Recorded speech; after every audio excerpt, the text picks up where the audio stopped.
Oh boy, I've seen the Monster Hunter movie yesterday. Hey, did you know that I'm a super fan of Monster Hunter and that my family was like, let's watch the Monster Hunter movie because we started it a while back, but we didn't finish it, so let's start it again. Woo! And I was like, oh, sure, why not? I'm not going to hate it at all. I'm not. So, guess what? We put the movie on, and what an experience it was. What an experience it was. It was shit. It was shit. It was so bad. Oh my god, it makes my hair stand on end. Oh, my name is Artemis. I'm a ranger. I have guns. I will shoot at monsters and you will die. Boom, boom. I'm a real military person. I broke the banana. Banana in my anger, in my fury. Oh no. Okay. So, Monster Hunter is a franchise that started a long time back. I think mid 2000. I think maybe 2005 if I'm not dumb, which I probably am. But it's very early like that. And this movie, directed by Paul W.S. Anderson, famous for his Resident Evil movies and I think Mortal Kombat at the same time. Oh my! What an experience this was! Setting. You want to make a movie about Monster Hunter using Monster Hunter elements? Oh no! What you will have is the military. Did you know we needed the United States and an opening shot showing a can of Coke on the ground? Because this is Monster Hunter and we need product placement. So. Military goes through the desert and is transported inside the Monster Hunter world. They've got the boom. They shoot guns, it does nothing. But the captain survives everything. Everyone else dies because they're very dispensable, you know. But the entirety of the movie is taking place in one desert. One piece of rock in the landscape, which Monster Hunter is known for these vast, expensive, diverse hunting locales, places that please the eye and incite curiosity. This is a fucking desert of nothingness. There's nothing that stands out except a pile of rock in the middle of nowhere. Out of every single setting they could have chosen, I guess this was the closest to home. Frankly, they shouldn't have used the military at all because it was not good. I mean, sure, there's one more environment that shows towards the end. It's like 3/4 of the movie in. After they're done being on this pile of rock and they escape from the desert from Diablos, where, by the way, I will talk about this because there's one little element that really annoys me in this fight. Jungle! Is to go to the jungle for 2 seconds and boo! Like there's the tower in the distance, but we are not going to show the travel time to the tower because we spend most of our budget on a pile of rocks. So jump cut to the tower. Oh, it's big, it's scary. It's also not Monster Hunter. Sure, there's sometimes a big ancient tower in Monster Hunter, but it's not technological like this, if I may. There's no glowing stones. There's no portal to other worlds. You know, it's a tiny bit different. I will go to the characters. They do not reflect what hunters or the Monster Hunter world population is like. Because in this movie, everyone is a fucking asshole. Everyone is mean. And I mean, the main character is an asshole too. I mean, everybody's an asshole. Everybody hurts each other. Did you know that Monster Hunter is a franchise about kicking each other's butts? Yeah, it's not about cooperation and studying the environment and resolving ecological crisis. It's about destroying your neighbor. Yay! No, it's not. I mean, oh my god. You guys are stranded in the middle of a desert with death all around you, and all you're going to do is kick each other's nuts. It's what? No. Monster Hunter is a game about teamwork and cooperation, which was very much lacking in that movie. It was a lot of it was conflict human to human. Oh, Artemis, the main military U.S. ranger, against a hunter from Monster Hunter, right? And they clash and they hurt each other and they're bitches to each other and but thankfully, product placement saves the day.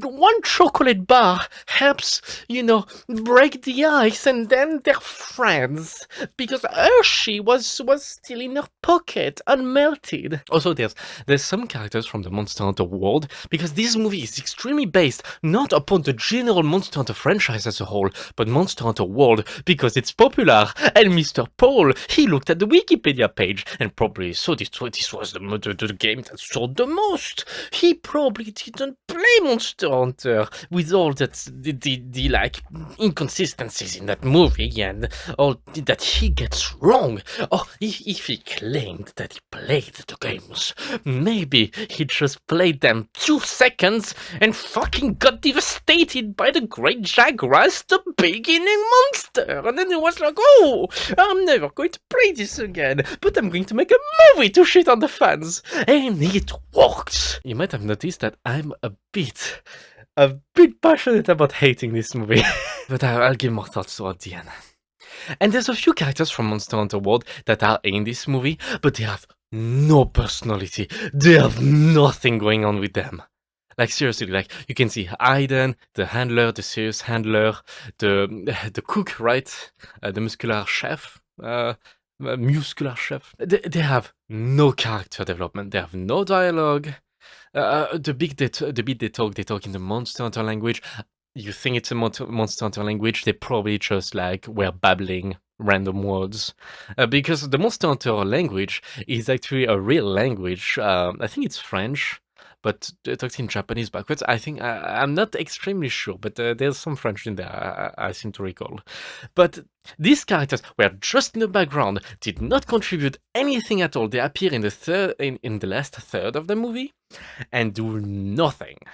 It's just they're there just for fan service, but they're such bland paper mache creatures that look like humans. In the games, they have personalities. In this, they're just substitutable. Like you can substitute them with anything else, any other character. There's no reason why they're there. Except to like maybe call back to Monster Hunter World and try to get a bit of cash from the fan that want to watch this movie. Also Artemis. I mean, she's the main character, so she has to be good. She's a military ranger. She got training to fight in conflicts and wars. So obviously this transfers all to you to like monster hunting, because thumbs up. She gets dueled, I guess, because I bet that's what Paul thought looks cool. And also they get the weapons wrong, but that's later. I'll talk about that. But then she becomes proficient at hunting and uses her slinger to hook shot onto monsters and propel herself to the weak points and slashes stupidly at the legs where it does nothing. I mean, when she tries to fight the Rathalos, bitch, do you see the damage you're doing?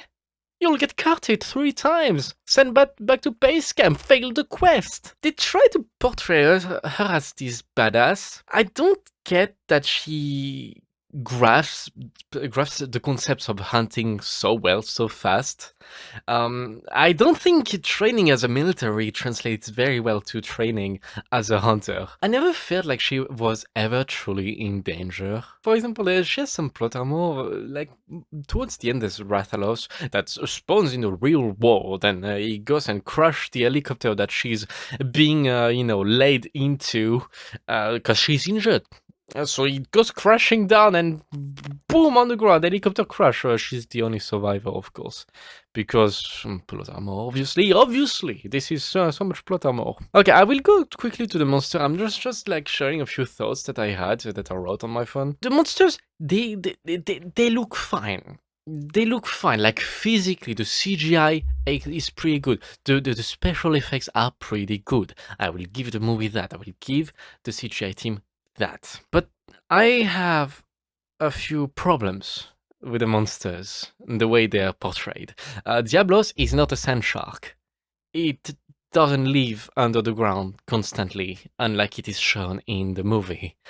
It's, roaming the desert. Sure, it can dive in the ground, but it doesn't stay long in the ground. It does pop up at one point, right? At least it charged. At least it charged once. They used the Black Diablos, which is a female in heat, but I don't know why they used the Black Diablos instead of the normal Diablos.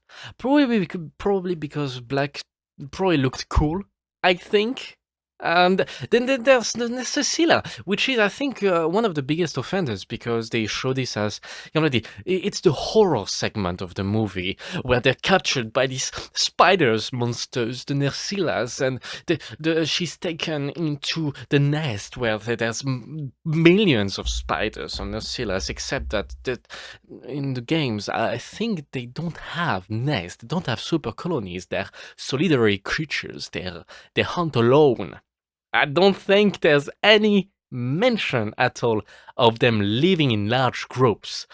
So that's completely changing the ecology of one monster for no good reason, actually. I think one would have been enough, it would probably have been more compelling, actually, to hunt this Nersila to save your own skin, at the end. And maybe it would have been cool if this Nersila was stalking Artemis and the hunter, and they had to, make a trap, defeat it, prepare to defeat it. They do defeat one at one point, but that's pretty anticlimactic. There's no fight. They just, kill it in 2 hits with a great sword, which would have taken 20 minutes in, normal gameplay. But it's not a horror monster. Sure, it can put to sleep, it can paralyze.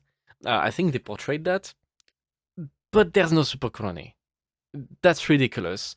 And Rathalos is, what did they do to you, Rathalos? You're not a fantasy dragon. Rathalos is not a fire dragon. It's a wyvern. It's much smaller than how it is portrayed in the movie. They made it this extreme threat that is bigger than a helicopter. But Rathalos is not that big compared to a human. Of course, it's bigger, but it's still in the believable, kind of size that you would see in a dinosaur, perhaps. But this dragon was huge, and they also gave it this unnecessary gas coming out of the mouth that it uses to breathe fire, which, no, that's not in Monster Hunter at all. It doesn't have gas. They gave the Rathalos a fire weakness. Yes, the fire element monster is weak against fire, because of course there's gas coming out of the mouth, so Artemis lights the gas that comes out of its mouth on fire, and it all burns him inside up, which is completely dumb. It makes no sense at all. No sense. Also, they give all the weapons fire elements for some reason, but I'll come to that afterwards. Actually, I'll come to that right here. There's a very clear lack of understanding of how the weapons work in Monster Hunter. You have the Admiral, my great Admiral, who is played by the most miscast person that you could think of. I don't know why they chose this person to play the Admiral, because he doesn't fit the bill. He just looks miscast. They should have casted someone much stronger and large looking than this man. Nothing against the actor, but I think he didn't fit the bill for who the Admiral is, who is pretty much a walking fortress. He's a honk of a man. But the weapon he uses is a switch axe. He doesn't use it like a switch axe at all. He uses it like a charge blade without the charge blade, but using the ultimate attack of the charge blade. Ah! Fuck you, Paul! Paul attacked me! So the Admiral it doesn't use the switch axe like a switch axe. It doesn't morph between. I don't think I've seen it morph between an axe and a sword. At least it didn't morph into a sword, and he kept spamming the charge blade, super amped discharged, like this big. Oh, you charge your energy and you slam on the ground, right in a monster. But he kept doing it for no other attack this guy did than spamming this move that is not even associated with the weapon he was using. And that just showed that Paul had no idea what he was doing. No idea at all. The charge, like the dual blades that Artemis was using, the way they handle demon mode is dumb.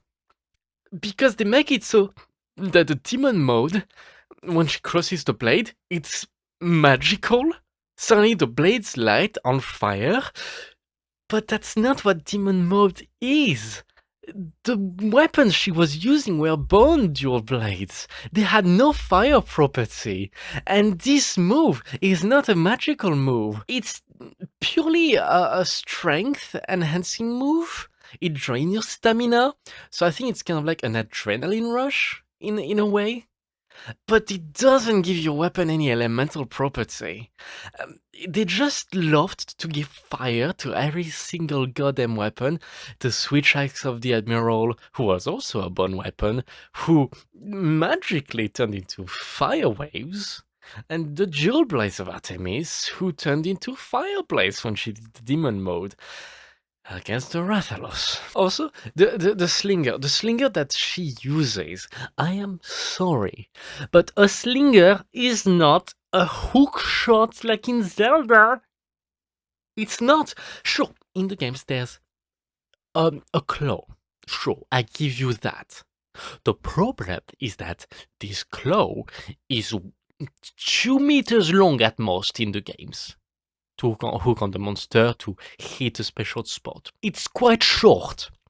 In this movie, they made it so the slinger was 30 meters long. What? No. That's not all the slinger. It's not a hook shot that you can hook onto the monster from 100 meters away. No! Sure, it kind of used the slinger to shoot stuff occasionally, but it was mostly used as a grappling hook. I mean, there's even that scene where, like, these super underutilized Monster Hunter World characters are saving Artemis and the Hunter, or the Hunter, not Artemis actually, by going down treetops that are extremely tall with a slinger before propelling back up. Like, a modern, hook shot, like how you would think in like spy movies. That's not how it works at all in the games. It was over relied upon by Artemis. Like most of the time, she was just grappling from 50 meters away and just flying to the monster with a little, like, one over dual daggers raised and like hitting the monster. Then I felt as if the action was largely ineffective. You know, like you didn't have the feeling that they were actually doing anything to the monsters. And the only thing that would take them down is one attack at one point on a weak point, but otherwise, most of the action felt pretty pointless. Oh yeah, against the Diablos, actually, the great sword that the Hunter is using in this movie, who is also a bone weapon, but you would notice that the tip is not a point. It's not a point. But it is used to stab into the cranium of the Diablos to take it down. It's stabbing with... it's not pointy. And you think it's a finger? Like you can point down? No. It's... that doesn't do it. I don't understand how this blade went through the whole skull when it is like just a blade. That's not a point. It makes no sense to me. Even if the weapon was fucking heavy, that wouldn't go through. About the music. The music was not Monster Hunter music. There was nothing, I repeat, nothing Monster Hunter. It was the most misplaced music I've ever heard in a movie. Because if you have a source material which is also known for its soundtrack and main theme, and you use none of it, what the fuck are you doing? There's no leitmotif. Like, there's no sound effects from the game. There is no main theme like da da da da da pa pa pa pa pa pa pa pa pa pa pa pa pa pa pa pa pa. It's not there. Instead, there's this electronic music because it was actually kind of obnoxious. Like the music was really loud compared to the voices. I think this music is used, I think, in a way because they had this ancient technology, right, that would open gates to other worlds. So they kind of wanted like this technology electronic music, but there was no Monster Hunter in it. It felt like the one soundtrack they had was this electro track. It was not fitting at all for me. I really would have preferred a Monster Hunter sounding soundtrack and a Monster Hunter theme in there because it wasn't there. Which why are you making a Monster Hunter movie and not putting the main theme that is heavily recognized, that was played at the Olympics? Why are you not putting it in this movie, Paul? What the fuck are you doing? At least the monster breath, the monster roars were accurate, but I think that's because they ripped the sound files from the games to use them there. Since it was already available. Otherwise, maybe Paul would have liked to make his own sound effect by puking in a bucket to make the Diablos roar, probably. At least the monsters were fine. They looked fine. The monsters looked fine. But the rest was pretty forgettable. There was no real memorable locations, unfortunately, which is a shame because Monster Hunter is known for his rich and diverse landscapes. Also, my last point that I will pronounce before stopping is that the pacing was weird. The pacing was really weird. Like, a whole chunk of the beginning of the movie is dedicated to the real military, going to the Monster Hunter world, getting killed, Mila Jovovich surviving, and most of the movie takes place in a desert where not much happens. That's the thing with this movie. It's pretty long, I think, or normal movie length, I don't know, more than an hour, in fact.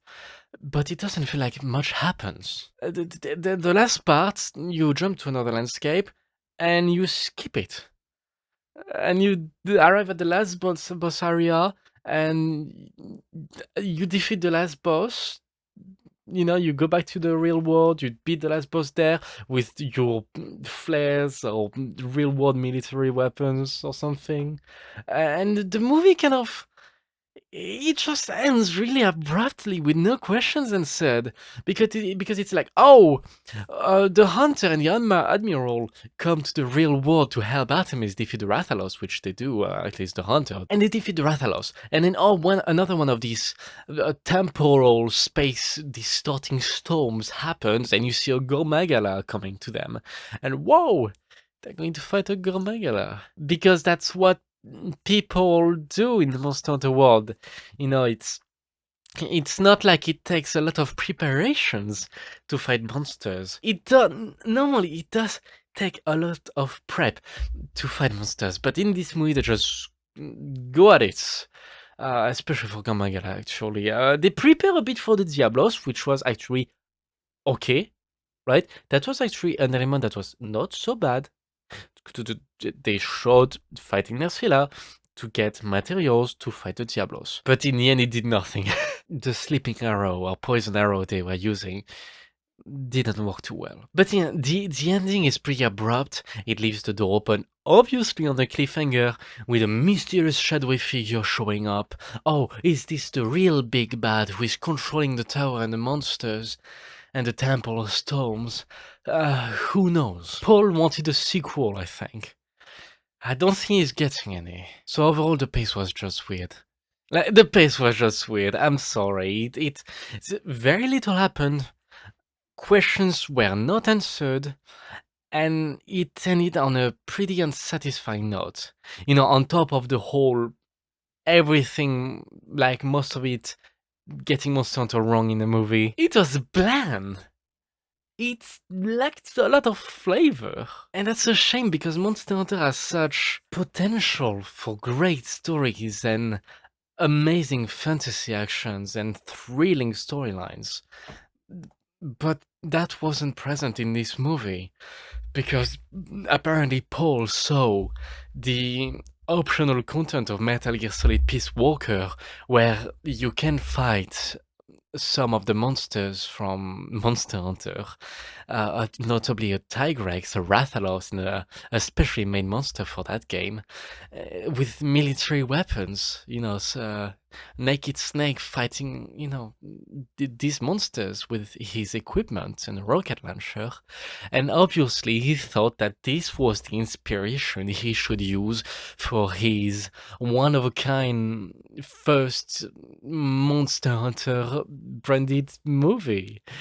And I don't understand why using such obscure material instead of what they had and all the lore and all the mechanics and all the subtleties of the games that have a lot to offer, and it did not. It used some Monster Hunter World elements without understanding them because it was popular. And that's a shame because that's the only Monster Hunter movie we are going to get. I feel. At least, maybe, maybe not. We'll see. Admittedly, it was dumb. It was dumb fun, but it wasn't a Monster Hunter movie. You could have pasted any other skin on there, and it would have worked just as well.